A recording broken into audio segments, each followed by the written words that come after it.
ஆனா எல்லாரும் சாமி பேரை கடைக்கு வைப்பாங்க. நீங்க என்ன சன் வச்சிருக்கீங்க கடைக்கு? சன்னுங்கிறது அழிக்க முடியாதுங்க. ஓ, பிரகாசமா. ஆமா, பிரகாசமா இருக்கும். வாழ்க்கை பிரகாசமா இருக்கும். ஓகேண்ணா. நீங்க அதான் சூரியன் தகதகன்னு மின்ற மாதிரி உங்க வாழ்க்கையும் மின்னும். என்ன சொல்றீங்க? அந்த அளவுக்கு உங்களுக்கு சன்டெக்ஸ்ல வாய்ப்புகள் குமிச்சு கிடக்குங்க. இருண்டு போன வாழ்க்கை பிரகாசமா அமையுமா? தாராளமா பிரகாசமா இருக்குங்க. சூப்பர்ண்ணா. நீங்க நம்ம ஜவுளி கடையில வந்து பாத்தீங்கன்னா நம்ம அந்த லோ பட்ஜெட் ரொம்ப லோ பட்ஜெட் பண்றது கிடையாது. ஓகேண்ணா.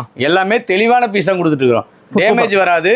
கம்பல்சரி டேமேஜ் வந்தால் ரிட்டர்ன் எடுத்துக்குவோம். அந்த மாதிரி உண்டு. ஆமா, அந்த மாதிரி கொடுத்துருக்கோம். அதே மாதிரி நீங்க எப்படி எவ்வளோக்கு எடுத்துட்டு போகணும், என்ன ரேட்டுக்கு விற்கணும், எவ்வளவு லாபம் வைக்கணுங்கிறது மொகடு எல்லாமே தெளிவா சொல்லி கொடுத்துருவோம். என்ன பார்க்க போறங்க? இதை வந்து பாத்தீங்கன்னா வெறும் 119 ரூபா குல்ஃபி போனோம். குல்ஃபி போணுமா? ஆமா, குல்ஃபி போனோம். சூப்பர்ண்ணா. 119 ரூபா தான் அது. என்ன சொல்றீங்க? வெறும் 119 ரூபா தான். வெறும் 110 ரூபாய்க்கா? 200 ரூபாய்க்கு வைங்க போதும். அருமையா லாபம்னா? தாராளமா வைக்கலாம். இதெல்லாம் நீ சொல்றது வந்தா பறிச்சுக்கலாம். 10 சீலை வைங்க போதும். ஓ, 1000 ரூபாய். 10 சீலை தான் நீங்க 4 பேர் வேலை தரலாம். வெளியே போய் 300 ரூபாய் கூலிக்கு வேலைக்கு போறாங்க. தாராளமாங்க. நீங்க வேலைக்கே போக வேண்டாம். நீங்க ஜவுளி தொழிலை நம்பி வந்தீங்க, வீண் போனதா சரித்திரமே கிடையாது. அதுக்கு சன்டெக்ஸ் வரணும்னா? சன்டெக்ஸ் நம்பி வர்றீங்க, பிரகாசமா இருக்கணும். சன்டெக்ஸ் ஹீரோ டங்கனா இருக்கு. ஆனா ஈரோடு பனிசிலம் பாருங்க. பனிசிலம் பாரு பக்கத்துல திருவேங்கடசாமி இதுன்னு கேட்டீங்கன்னு சொல்லுவாங்க. திருவேங்கடசாமி இதுன்னு உள்ள வந்தீங்கன்னா ஒரு 20 கடை தள்ளி பாத்தீங்கன்னா 2வது மாடியில நம்ம சன்டெக்ஸ் பிரமாண்டமா வச்சிருக்கோம்.